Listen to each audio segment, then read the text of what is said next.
Welcome back, WNST, Towson, Baltimore, and WNST.net as I continue to go through the residue of defeat.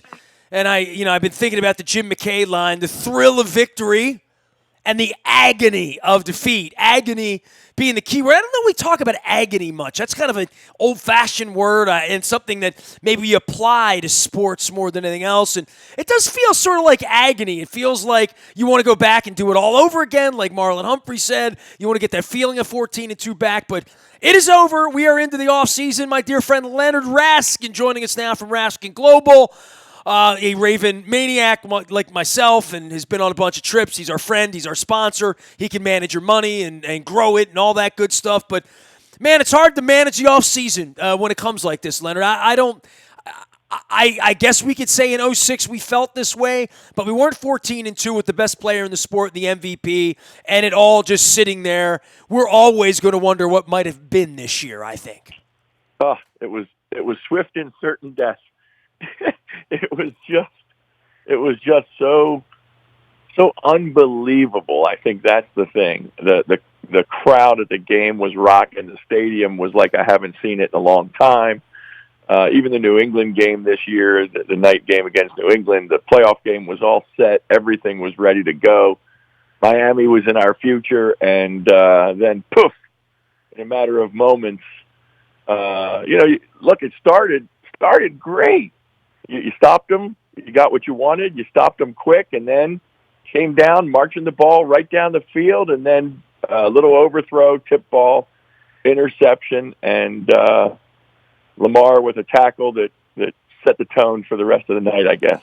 Well, when you say, what happens after something goes wrong, right? Like, it's how you react to bad things, and it really did feel like a death spiral. And as much as after Matt Judon said you never think you're going to get in a car crash until you get in one, I thought about that, and I thought, man, that's deep, Matt. You know what I mean? As I walked out of there, I thought about that on the walk home as all the taillights were going through the city, and I saw the disappointment as well as the brazen, drunken debauchery in various points on Charles Street about 1 o'clock in the morning. I got back and I thought, you know what? It wasn't like a car crash because you see the other cars. All of us go out. We don't think we're going to get in a car crash, but we are looking at the other cars. I felt like it was more like a plane crash because it felt like we were the only bird in the sky, right? Like it felt like, certainly for me, when I was down in Florida on Thursday and Friday, and I know you follow me on social, I mean, I'm going from a brewery to an incredible Mexican restaurant. I had a Friday night outdoor veranda set up for Rocco's Tacos up in the Boca Town Center for 500 people. We're going to buy out the restaurant. We're going to take all of our buses there. And we had Saturday, we had Dave and Buster's at the Sheridan and Griffin exit. Hollywood Brown's sister used to work there, by the way. And I had the parking lot would park 800 cars. We had the parking lot to party in. We had purple lights ready to wash the building on I-95 just south of the Fort Lauderdale airport. You know, I had it all set up, man. We were ready to go to South Beach on Friday and go to the NFL Experience. We were going to take all these folks down and show them Florida and show them the Hollywood Boardwalk. And, I didn't think I expected to be nervous during the AFC Championship game. I figured the Chiefs were going to be here. I figured this kid Mahomes is special. I figured we'd never beaten the Chiefs, and therefore there would be a little bit of doubt, right? But there was no doubt we were going to beat the Titans. I mean, that's why I said it was like a plane crash. It didn't feel like we could possibly run into anything else, right? Absolutely. Well, remember back in the day, Mike Tyson used to say, everybody has a plan until they get punched in the face. and I think what I saw, and listened to a lot of people talk about it, the one line that I heard so far since the game that annoys me from people out there is that Harbaugh was out-coached. Now, I don't know if that's the case because I've never been in the arena. So I don't know if he was out-coached. I know there were some mistakes made, and the team made some mistakes. I don't know that he was out-coached. But the one thing I do know is, as watching the game, I saw Lamar on a couple of occasions. His emotions are pretty high. He runs pretty high. He shows what's going on for him. And he was pretty frustrated, and he was pretty upset, it looked like. And I think he just a 20, look, he just turned 23. He's a kid. It's his second playoff game. He had a great season, and I think the shock of being punched in the face just took him to a place where he, whether his mind went back to last year or whatever it was, he just couldn't recover emotionally to set the tone of what they needed from him. And I think he tried to win the game on every play after that. Well, the Chargers game was very similar when we got behind. I mean, we've only seen him in this frantic come-from-behind mode a handful of times. They've been so good they haven't put themselves in that position. And when you put yourself in that position, I guess it's how you react to that when you're in the hole, That's you right. know. And That's right. And when you're 22 or 23 and you're not in the hole much, I guess you don't have a lot of experience with it. That being said, and Lamar is taking, and rightfully so, he kind of played a lousy game. He also, hit Hayden Hurst in the hands. He also hit Moore. He hit several guys in the hands. At one point, he hit Mark Andrews in the hands. So, guys drop balls. Absolutely. He had errant passes. This isn't Billy Cundiff and Lee Evans, and we look back years later and say, if this play, if that kick, if this decision, and Harbaugh certainly played into that decision with the timeout in his pocket on Foxborough, or if it's Joe Flacco not reading Troy Polamalu across the middle, you could say, well, it's one play. Boy, oh boy, oh boy, I don't look back. I mean, even the Peyton Manning game in 2006, we were 9 points down on that, and I know there were fumbles in that game, and there were things that went wrong in that game, but that game was within reach. This game last weekend, it was such kind of a thorough beatdown that even when Mark Ingram finally got up in front of his locker, it was pretty late after the game, he said, we got our ass whooped, Yep. And I thought, well, there goes by what I'm going to remember of the game. They got their ass whooped, and it wasn't any about Lamar or John or any this or that or wink or scheme or whatever. They couldn't tackle Derrick Henry. Let's start with that. And then they had their own penalty issues, miscue issues, hype issues. The game looked big for them. The crowd looked big for them. Just all the way around. And Marlon Humphrey called it a choke. And you know what? That's what most people are going to call it in the end. Because when you're a 10-point favorite at home and you whipped everybody for 3 months, you are held to a higher standard than the way they played football on Saturday night, collectively. Absolutely. Look, going into any game, and certainly a playoff game, which is bigger than the season, you got to keep the ball. You can't turn it over 3 times. You can't go 0 for 2 on fourth downs, like 5 turnovers. And Tennessee just rallied on that. They looked at that and they converted. Look, they converted every turnover to points. Every turnover they came down, they scored, they got points, and it did not feel like a Ravens game 2019-20. That's all there is to it. It felt like a Ravens game of the past. A few mistakes, some sloppy play, and the next thing you know, we're beat up. And yeah, I think the score could have been a lot worse than it was. It didn't look. They didn't even look. Look, Lamar's stats were insane. They were insane stats at the end of the game, but the team did not look as good as his stats appeared. Lies, damn lies, and statistics. Leonard Raskin is here from Raskin Global. One statistic that never lies is your net worth and how your stocks are doing, how your 401k is doing, and where your investments are going. And I know that this is the area that you specialize in as a fee-based provider. You do things a little differently at Raskin Global, right? Absolutely. We give advice. We give advice on strategy. So head coaching, general managing your financial team. And to the quote that we talked about just a few minutes ago, nobody thinks they're getting into that car accident until they do. I think I'll pivot off of that and talk about one other specialty that we look at, and that is protecting your wealth. It's one thing to have it. It's another thing to have something unexpected happen in your life and not be protected for it. What does that mean? It means ensuring that your wealth can't be taken from forces that you didn't see coming. Car insurance, liability insurance, disability insurance, health insurance, life insurance. Nobody expects to get sick. Nobody expects to get into an accident. When your income stops or the breadwinner in the family is no longer there, what happens to everybody that's left behind or sitting alongside and have to take care of what's left? So we make sure that you're protected properly. We strategize that.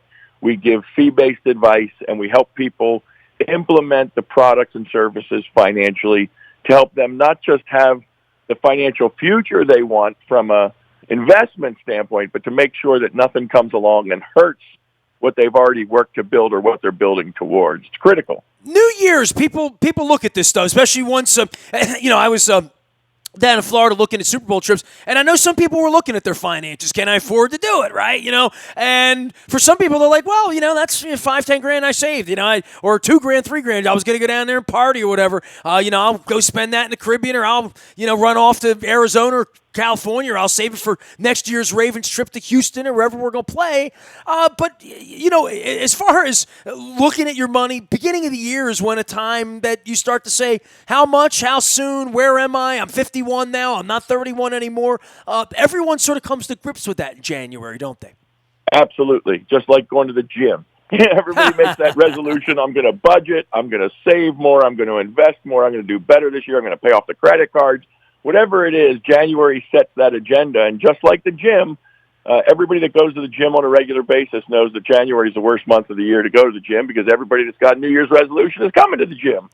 So what you want to do is wait till February when they all stop coming, and then you go back to the gym for the rest of the year. So January is when people think about their money. The other time people think about their money significantly is when they're doing their taxes.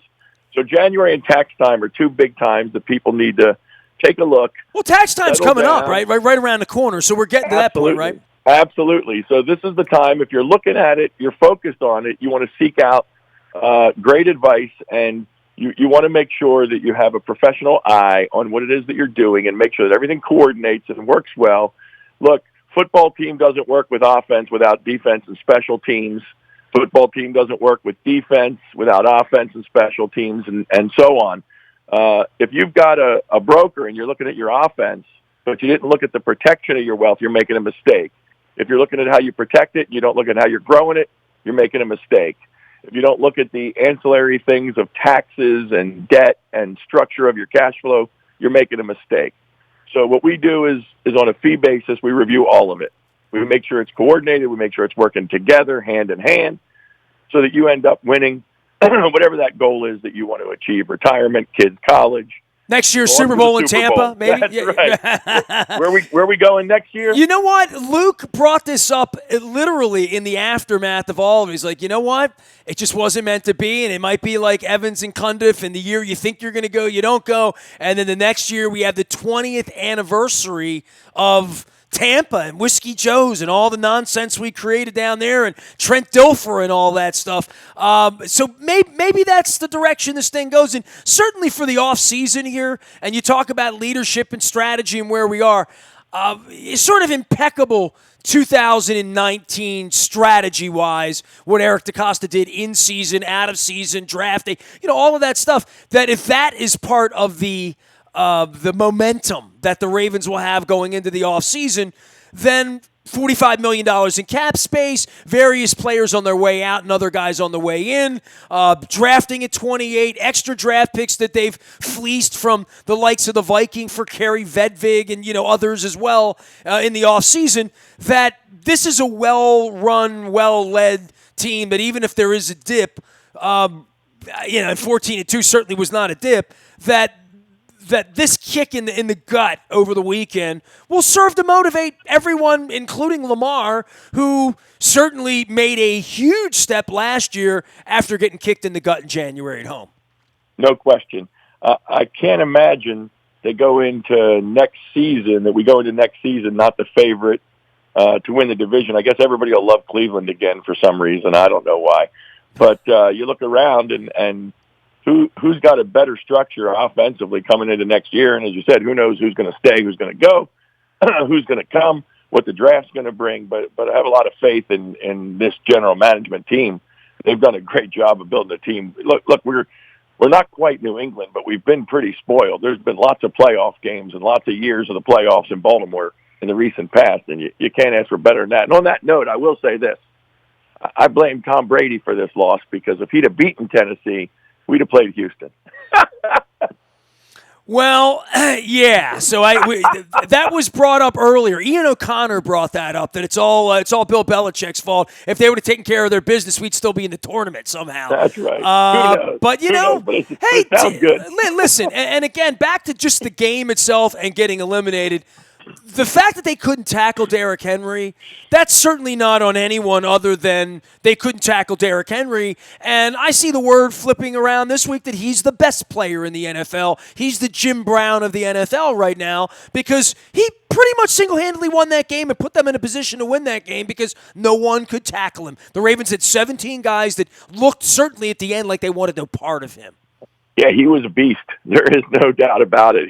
He's the modern day. He is one heck of a running back, and you know they had him a couple times in the backfield. They should have stopped him there, but when they didn't, he gets up a little head of steam. He seems to be a hard man to bring down. That's for sure. Look, he ran all over New England. He ran all over us. He ran all over.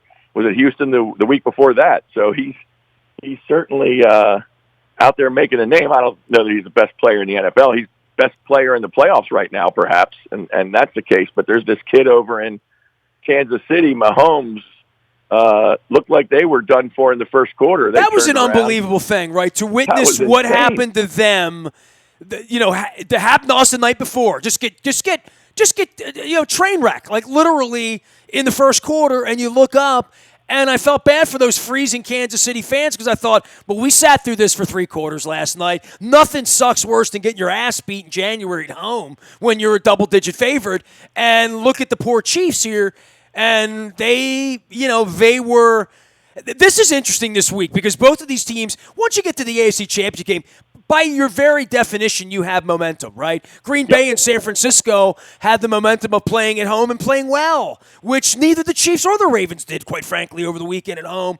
But these two teams, I thought about this. I'm going to be in South Beach next week, and needless to say, Leonard Raskin, I had to adjust my plans, right? Yeah, I had some adjustments I had to make on Sunday and Monday around here, including an attitude adjustment as well, as my wife's battling an illness too. So, trying to put all this stuff together, and I thought, well, and Luke and I, when we get to Radio Row, we always joke with Chris Pike because there's always one giant pole with Tom Brady and another one with somebody else, right?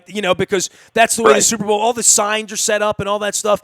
And I said, wouldn't it be something if Ryan Tannehill goes back to Miami, right? Like literally, right? And as the unlikely Super Bowl Trent Dilfer kind of quarterback. And I thought, well, if it's not Ryan Tannehill, it's going to be Terrell Suggs. How about that? One or the other is going to be in the Super Bowl next week. That's kind of there's something really weirdly delicious about that in some way, right? There's great storylines, whatever. It's a Super Bowl, right? Absolutely. Look, I was watching the Kansas City game, and I was thinking, what could be worse than being blown out at home at 70 degrees is being blown out at home in 15 degrees. No doubt. So that game looked like it was all but over in the first quarter, and I'm thinking, here we go again. And then, my goodness, one turnover, one flip of the field on a crazy, crazy fake punt call. Why the heck would you do that? I don't know. I mean, yeah, that just made no sense to me. And then they rattle off 50 points, and that to that end, when it was over, that's what I kept thinking about our game. Like, that should have been the result we came with. When we were down, we weren't down by 30. We were down by 14. We were down by 11. At the end of the half, things looked very promising. We started moving that ball at the end of the half. I thought, here's us. This is what we're going to do. And then when I finished the Kansas City game, I said, what did I miss? Where didn't we do that? Well, you could be a Houston football fan too, right? I mean, I go back with the Oilers. I talked to my pal Cord over at Sporticulture about this earlier in the week. I mean, I remember I was the world's biggest Houston Oiler fan when they lost to Buffalo. But that was on the road. They had the lead and blew it. But for the Texans to do the same thing 32 years later, I'm going to get John McClain on from the Houston Chronicle when I get down to the Super Bowl. But he has now sat through that twice on the road in a lifetime. He's done that. Look, this loss was terrible, and I think the 06 loss was terrible. But there's something about having 20 and 30-point leads, right, on the road in playoff games, that if the Colts had done that and we blew it, I mean, the Colts just lost those games back in the 70s, and I know, you're old enough to remember all that stuff too, like me. Absolutely. And we just lost to Peyton Manning, and you know what? We went and beat Tom Brady, and we went and won playoff road games that is the legend and the lore of Joe Flacco before we won the championship. But at least we had a parade. We've had 2 parades here, right? Like these poor Houston people. I mean, it's the same thing with Kansas City. I mean, I feel like that the long-suffering Kansas City fans, if they actually win this week and go win a Super Bowl, God bless those poor people. I mean, the Royals, and I'll give you all that, but if you're a Chiefs fan, you've been waiting a long time for this. So Absolutely. I'm not anti-Chief in that way. And, I guess the Nashville franchise, the league would love for that franchise to become a real powerhouse franchise there. I got no hatred for the AFC teams. I mean, I'm not even mad at the Titans. We should be mad at ourselves, and the players should be mad at themselves, right? Like it's absolutely. They came in and beat us. Let's face it. That's what they did. They stepped up. They were ready for the game. I'm not saying we weren't ready for the game, but they just brought it. And as I said early, I think a couple turnovers, and I think the team just got off kilter, and for whatever reason. Strategically, look, you could have kept playing your game. You could have kept doing what you're doing. I don't know if Ingram's hurt or not. I don't know, but the running game didn't look like it was all that. What did they have? 4 carries, 5 carries? Well, the 4th and 1s as well. Like, you know what I mean? Absolutely. It's like a turnover. 4th and 1 has got to be something you win every time, because especially when you're going to go for it every time. You can't be 0 for 2 on 4th and 1 at home in the playoffs, turn the ball over 3 times, and think that you're going to beat a playoff team, a playoff caliber team. But really, for me, the story was not tackling Derrick Henry. If at any point they would have tackled Derrick Henry, they might have won the football game. Like, they would have figured out the rest of it. They couldn't get him off the field, therefore they never had a chance to figure it out. That's like, look, it's back to week 4? Cleveland game, sure. With the Browns. Sure. I mean, they got run on. 100, but you have almost 200 yards rushing the ball. I mean, my goodness. And when he threw Earl Thomas away on that run, it was just unbelievable. We just threw him out of the way like a rag doll. We had a Derrick Henry once. We had Jamal, right? I mean, Jamal used to do this, and that was the way we were going to win a championship in 2004, 5, 6. Leonard Raskin joining us here. He is at Raskin Global. They take care of your money. You may know Leonard from around town. He's been involved with a lot of good stuff with the Purple Warriors. What do we do now? I mean, caps are up for you, right? And the Caps thing, too, like they won a championship, so there's no – and I saw they signed Backstrom. They had a miracle win a week ago as well, and staying up on that. The Terps are going to disappoint us through the Big Ten, no doubt about that. And the Orioles are really an afterthought at this point with 2 years left on their deal here. And you can't buy an Orioles ticket right now. Marty Conway and I got together. Like, if you go online right now to buy an Orioles ticket, you can't do it. Their tickets aren't on sale. Like, it's the most bizarre thing.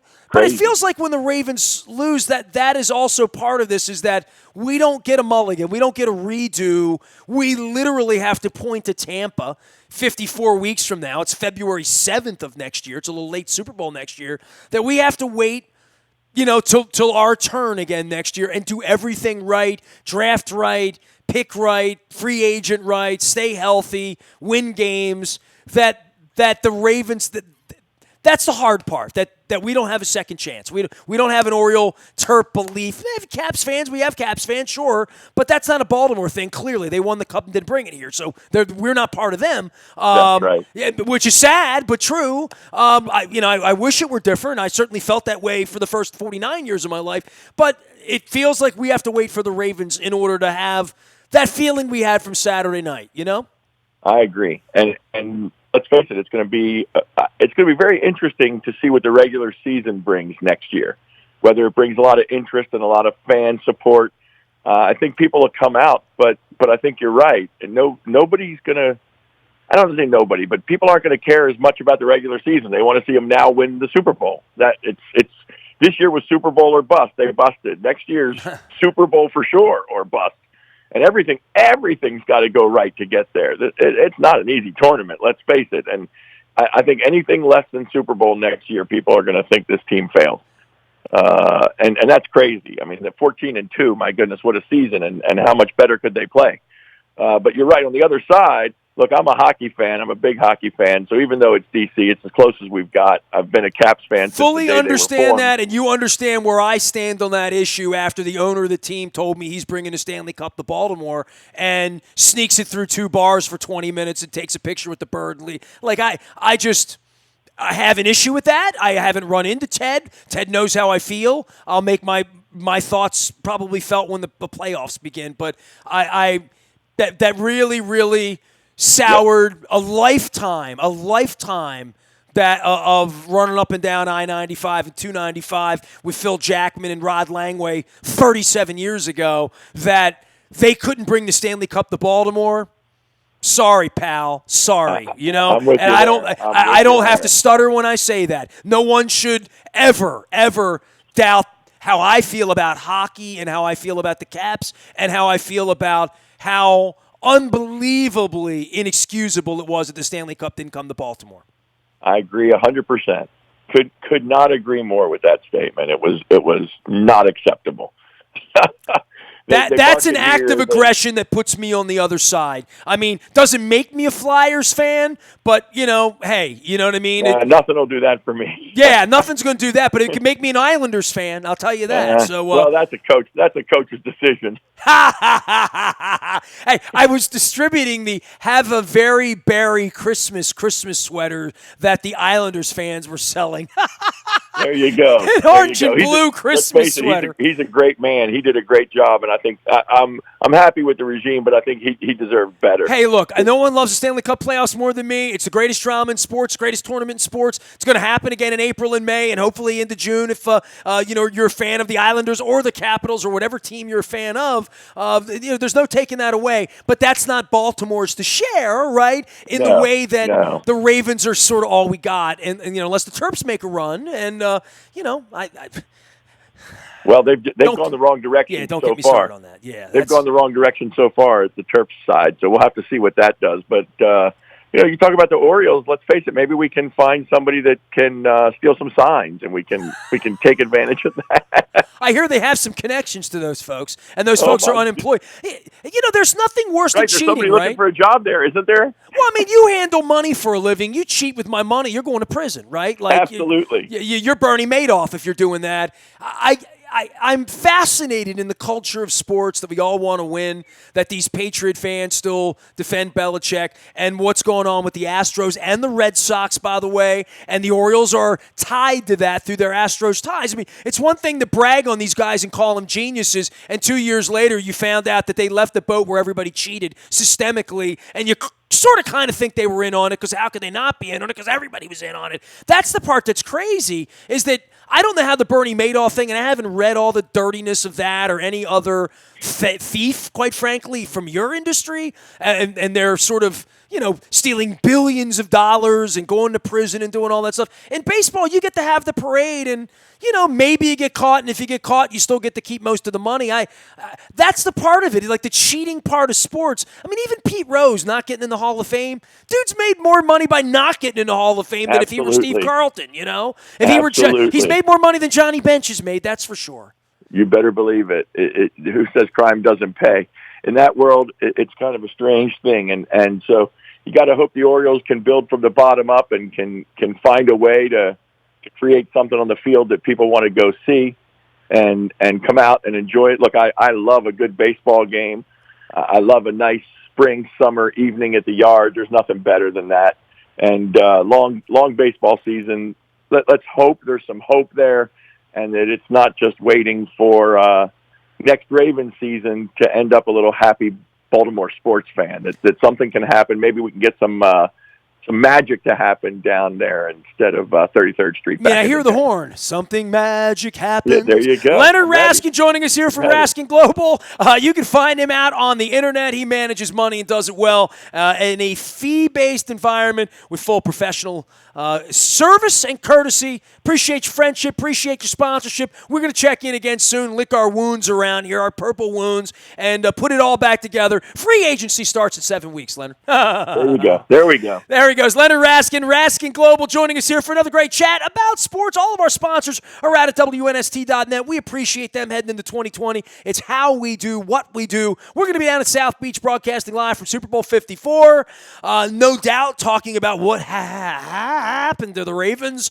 Luke and I'll be down there next week, so make sure you check that out. Nasty at WNST.net finds me. Facebook, Twitter, LinkedIn, Snapchat, Instagram, streaming live on our Facebook, as well as our YouTube WNSTV channel. We are WNST.net, AM 1570, and WNST Taos in Baltimore, and we never stop talking Baltimore sports.